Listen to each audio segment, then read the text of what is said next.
Maria Clara. Tia Isabel. Orang Morgan sa inyo. Nakita mo ba siya? Senyor Ibarra, inaanyahan mo kayo ni Kapitan Jagol sa loob. May gusto siyang ipabatid. Maraming salamat. Akin siyang kakausapin.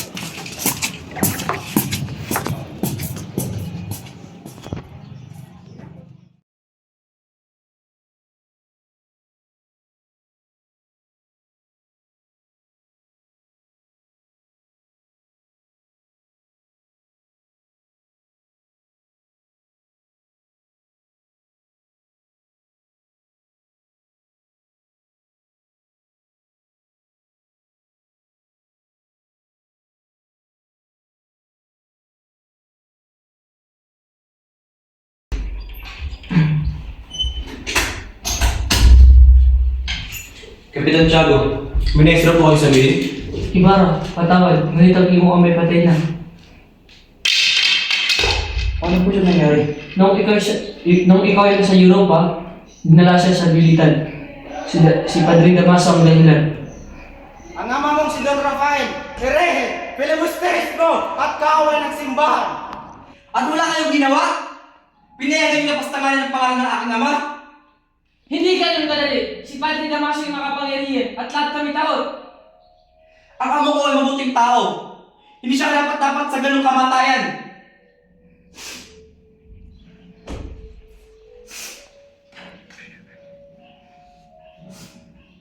Ito ang tubig, Senyor Ibarra.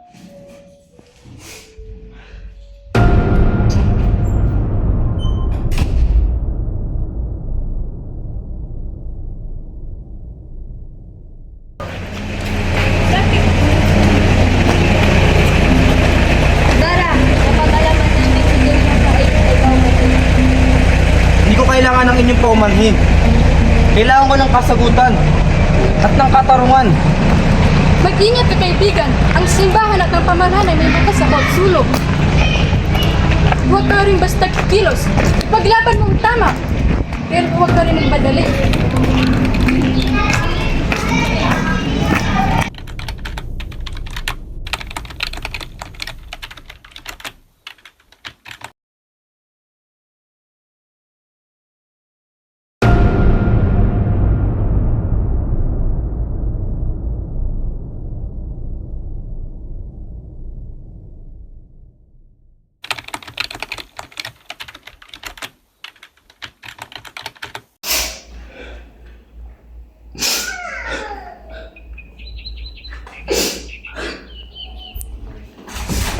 Binatang Ibarra, kanina pa ako nakatingin sa'yo. Ang lalim ng iniisip mo. Maraming salamat, Aling Marta. Ang isip ko'y nasa aking ama at sa kanyang mga pangarap. Mabuti't hindi mo kinalimutan ang kanyang halikain. Hindi lahat ng anak ay ganyan.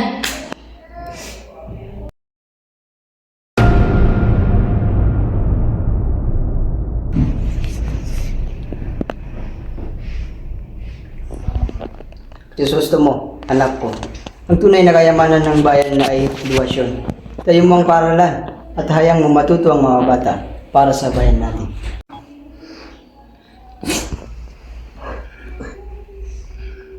Ama, ipapangako ko, ang pangarap mong iyon ay magiging akin rin.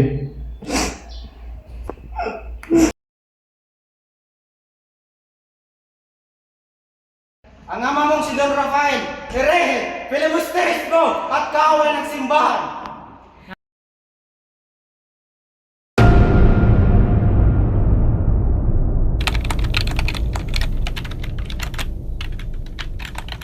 Ibarra, kanina ka pa namin hinahanap. Tahimik ka na naman. Nais ko magpatayo ng paaralan para sa mga kabataan ng San Diego at para sa layunin na hinaharap. Napansin namin na tila may bumabagabag sa iyo. Yan ang dakilang adhigain. Ngunit mag-ingat ka, marami ang tutupo. Hindi ako natatakot. Kung ang layunin ay para sa kabutihan, hindi ako hihinto.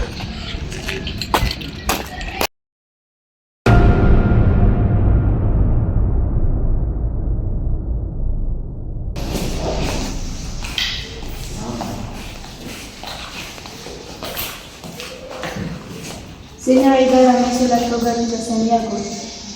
Maraming salamat.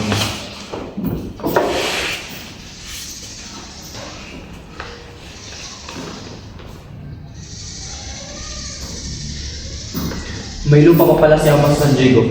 Doon ko na lang simulan ng lahat. Senyor, may iniwan ko si Kapitan Tiago. Sinabi niyang tulungan ka sa iyong mga plan.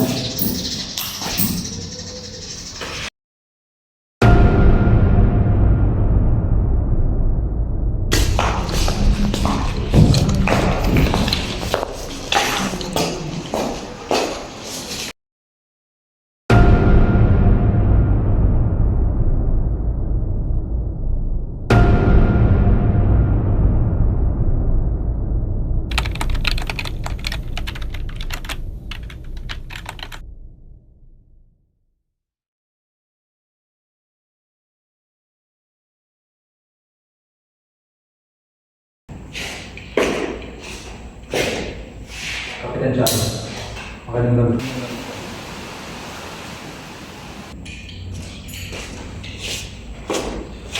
Padre Damaso. Hindi ako sangayon sa mga balak ng paaralan. Ang tunay na edukasyon ay nasa simbahan. Ngunit Padre Damaso, hindi po ba ang paaralan ay para sa kabataran at kabutihan? Gayon din ang layunin ng simbahan. Ang ganung pananaw ay filibustero. Padre, baka naman po, pwede natin itong pag-usapan ng mahinang. Alam ko ang tama.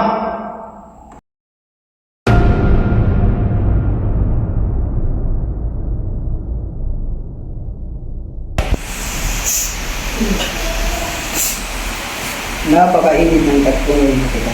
May nangyayari ba ang nangyari na lang? Sinabihan daw ni Padre Damaso si Ibarra, hindi bustero raw. Kapalang ngayon, ang magsalita ng totoo ay kapangyarihan.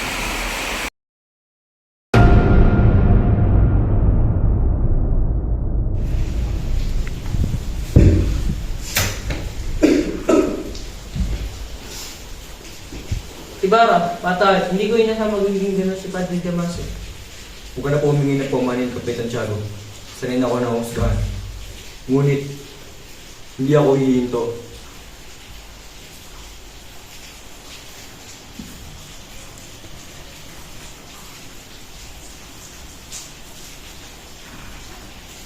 Ipagpatawan niyo, Kapitan. Ngunit ang aking pananampalataya ay para sa bayan na to at sa panata. Tutuloy na po ako.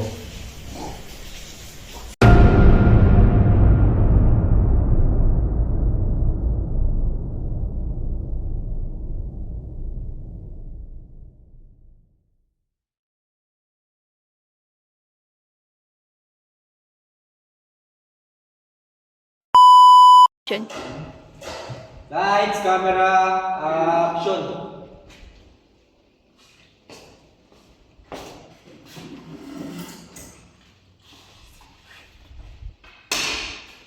Padre Damaso.